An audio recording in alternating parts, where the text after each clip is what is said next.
अचो त प्यार ल सिंधी सिखऊं, सिंधी सिखऊं, सिंधी सिखऊं। सिंधी आयूं, सिंधी ॻाल्हायूं, पंहिंजी ॿोली की न विसारियूं। हिक नंढड़ी आखाणी भगवान विष्णुअ जा 24 अवतार। भाग ॿियों। चौथों भगवान नर नारायण। ही अवतार भगवान लोकन खे पंहिंजो जीवन तपस्वी रूप में गुजारण लाइ ॿिन भाउरनि जे रूप में वरतो। हिन अवतार में भगवान लोकन खे तपस्या जी शक्तिअ बाबति ॿुधायो त तपस्या करण सां ई हिन जीव जी बुद्धि पवित्र थींदी आहे ऐं हू निरोग रहंदो आहे, जंहिं करे संदसि उमिरि वॾी थींदी आहे। हू ॿियनि खे ज्ञान सेखारण लाइ बद्री नारायण हली विया ऐं उते वञी तपस्या करे पंहिंजो धाम स्थापित कयाऊं, जंहिंखे श्री बद्रीनाथ धाम जे नाले सां सॾियो वेंदो आहे ऐं चइनि धामनि मंझां हिकु मुख्य धाम करे लेखियो वेंदो आहे। हिते हर साल लखें श्रद्धालु अची दर्शन करे पंहिंजो जीवन सफलो कंदा आहिनि। पंजों कपिल मुनि। ही अवतार भगवान माता देवहूतीअ ऐं महात्मा करदम ऋषिअ जी आस पूरी करण लाइ धारण कयो हो, छाकाणि त उन्हनि जी दिली इच्छा हुई त असांजे घर में भगवान जहिड़ो पुटु पैदा थिए। उन्हनि जो शुभ संकल्प ॾिसी भगवान खे पाण अचणो पियो, छाकाणि त भगवान जहिड़ो त भगवान पाण ई आहे। हिन अवतार में भगवान पंहिंजी माता देवहूतीअ जे द्वारा लोकन खे सांख्य योग जो उपदेश ॾिनो। छहों भगवान दत्तात्रेय। ही अवतार भगवान माता अनुसुईया ऐं महात्मा अत्रिय जी तपस्या करे धारण कयो हो।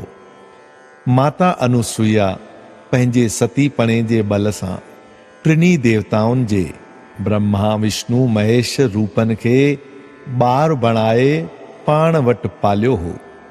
पोइ सरस्वती लक्ष्मी ऐं पार्वतीअ जे वेनतीअ ते खेनि प्रसन्न कयो हो। सतों भगवान यज्ञ पुरुष। ही अवतार भगवान स्वयंभू मनुवंतर में राजा मनु ऐं राणी शत्रुपा जी तपस्या ते प्रसन्न थी धारण कयो हो।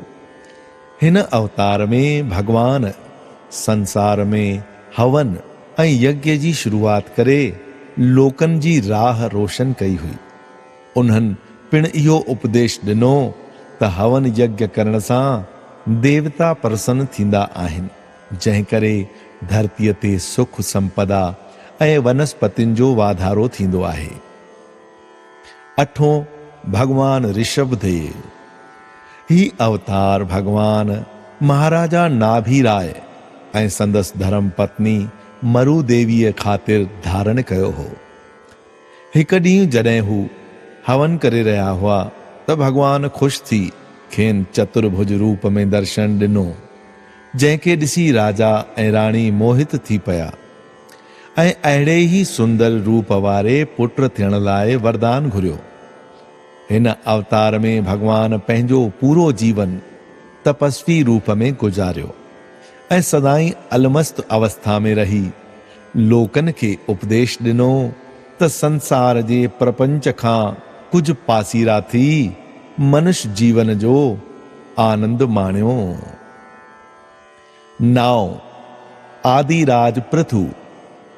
हिन अवतार में भगवान धरतीअ रूपी गांइ खे ॾुही संसार में ताक़त ॾींदड़ जड़ियूं बूटियूं पैदा कयूं ऐं उन खां सवाइ समूरी धरतीअ मथां पखड़ियल पहाड़नि खे पंहिंजे बाणनि जे बल सां खणी हिक पासे उत्तराखंड में विराजमान कयो, जंहिं करे हीअ धरती माण्हुनि जे रहण ऐं पोख लाइक़ बणिजी वई। 10 मत्स्य मच्छ अवतार। ही अवतार भगवान हयग्रीव नाले दैत खे नाश करण लाइ धारण कयो हो।